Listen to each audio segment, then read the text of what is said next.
I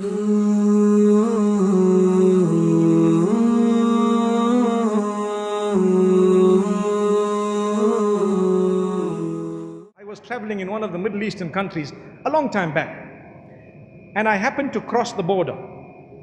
And when I was coming back, I wanted to cross back into the country that I had left from. And it was the time of Jumu'ah, and they told me, you have a Zimbabwean passport, you actually need a visa to go in. And I told him, but hang on, I was here about 10 days back when I was crossing, and no one told me this.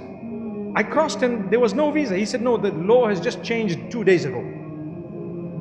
Now I have a flight to catch, and I'm making dua to Allah, and I say, Ya Allah, help me. Ya Allah, I'm in need. Help me, Ya Allah. What am I going to do? I've got a flight to catch and I need to return home. And so it was the time of Jumu'ah and the adhan went. And mashallah, there was a masjid in the border post. And so I went, I'm making dua to Allah, and I sat down. And the Imam spoke about, now this is called the help of Allah. Not from me, nothing at all. The Imam was speaking about helping people in desperation, helping people in need, and how Allah will assist you if you assist someone who's desperate, who's in need. And guess what? There was a man next to me who greeted me, and I greeted him back. And then I greeted him immediately after the talk. And I nodded my head, smiled at him and so on, and we started our salah. We were standing in the saf, straightening, the feet, and I started my salah and I ended. And when I finished, I made a dua to Allah subhanahu wa ta'ala, oh Allah, I don't know, it's only you that's going to help. And so what happened is, I came out, I had hope in my heart, but I was also making a plan B, to say, let's go back and we'll do this, we'll change tickets, perhaps leave from another city altogether. And as I went in, I told this brother who was behind the counter that, look, you know what, please, I need your help. He says, only my boss can do it for you. So can I see him? He says, yeah, well, you can, maybe.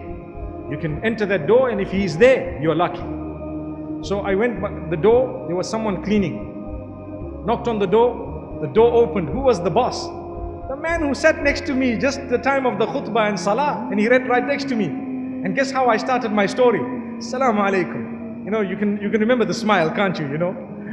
So I looked at him and I'm saying to myself, let me try and choose the best way of convincing him such that he will not be able to say no if he has a heart. I said, mashallah, I'm in need. I'm desperately in need. And I'm convinced Allah will send the help. And I hope and I pray that help can come through you at least, so that inshallah, I will be able to at least cross here.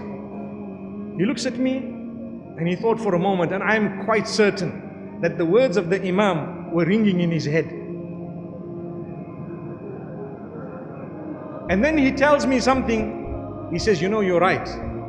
It's only from Allah, not from me. He wrote in my passport, this man has been given oral permission to enter the country. The Arab nations, some of them, they have this. I don't know about now, but I'm talking of quite a while back. And he wrote it. I went to the front, the man looked at it and smiled. He stamped it and let me cross. As simple as ABC. But my life was coming to an end, basically, if that didn't happen. Not to an end, but what I mean is, it was going to be quite difficult. And then I told myself, I said, this is Allah subhanahu wa ta'ala. Imagine if we didn't greet. Imagine if I just sat. Imagine if he didn't greet. It was his quality. He was a big boss. I didn't even know. But he greeted, and this is what helped. And I greeted back. And this is why, remember, sometimes we are arrogant. It's shaitan that overtakes us. We are human. We need to check it again. Make sure you remove it. Fight it. Fight it. Be humble. I've seen people with mega wealth, and you'll never pick up that this man has wealth.